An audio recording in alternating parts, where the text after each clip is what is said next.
Good day and welcome to UroNurse News. I'm Vic Senese.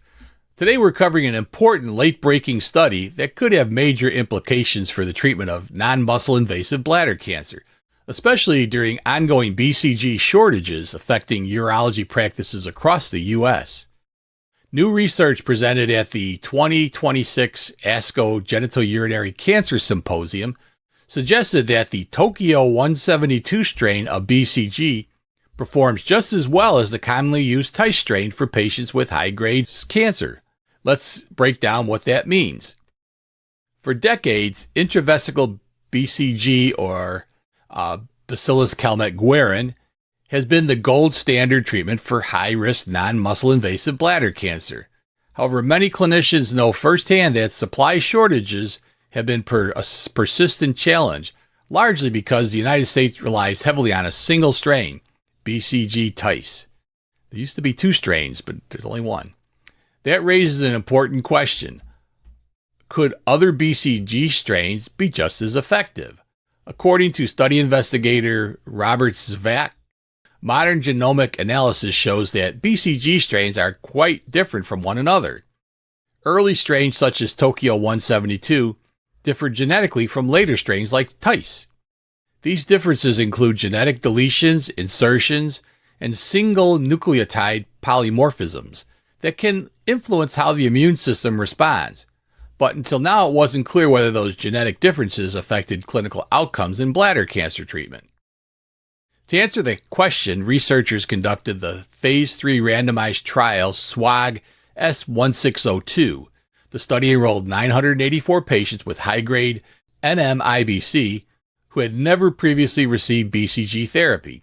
Patients were randomly assigned into three treatment groups: intravesical BCG TICE, intravesical BCG Tokyo-172, and intradermal BCG priming followed by intravesical Tokyo-172. Each group received the standard induction course of 6 weekly installations followed by maintenance therapy over 3 years. The primary endpoint was high-grade recurrence-free survival, often abbreviated as HGRFS. We use too many abbreviations. The patient population looked similar across groups. Approximately 80% were men, 90% were white, and median age was 71. Some patients had carcinoma in situ, others had T1 disease, and many had multifocal tumors. Importantly, nearly all patients completed induction therapy, showing good treatment adherence. Now for the key findings. After 5 years of follow-up, the high-grade recurrence-free survival rate was 64% with Tokyo-172 and 58% with TICE. Now that difference met the statistical criteria for non-inferiority, meaning Tokyo-172 performed just as effectively as TICE in preventing high-grade recurrence or death. Researchers also looked at patients with carcinoma in situ, or CIS. At 6 months, biopsy-proven complete response rates were 66% with Tokyo-172, 70% with TICE. And at 2 years, response durability remained high, around 85% in both groups. Again, these results confirmed non-inferiority between the strains. The study also tested an interesting concept called intradermal BCG priming.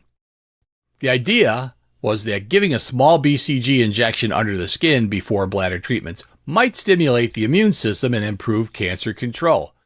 But the results, however, showed no benefit. Priming did not improve recurrence-free survival or response rates in patients with CIS. Researchers also tracked PPD conversion, a measure of immune response to BCG exposure.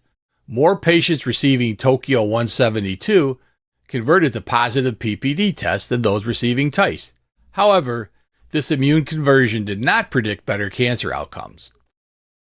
When it comes to safety, both treatments showed similar progression-free survivals, but there were some differences in side effects.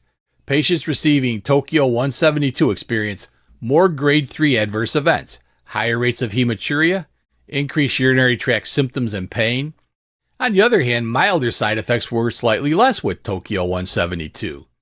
So while overall safety profiles were comparable, clinicians may want to monitor patients carefully for more significant urinary symptoms. So what does this mean for your urology practice? Big takeaway is this: Tokyo-172 BCG appears to be an effective alternative to TICE for treating high-grade non-muscle invasive bladder cancer. And in healthcare environments where BCG shortages continue to affect patient care, having additional validated strains could help expand treatment options and improve access. This research represents one of the most rigorous comparisons of BCG strains ever conducted and may help inform future strategies for managing the ongoing BCG supply challenges. We'll continue to follow developments in bladder cancer treatment and bring you the latest updates right here on UroNurse News. Now, tonight, Dr. Jeff sits down with internationally recognized pelvic floor expert Diane Newman to break down how pelvic floor muscle exercises, often simply called Kegels, are one of the most commonly recommended treatments for bladder control and sexual health. But they're also one of the most misunderstood. Who actually needs Kegels? When are they helpful? And when might they not be the right approach? Tune in tonight to find out. drjeffsextalk.com.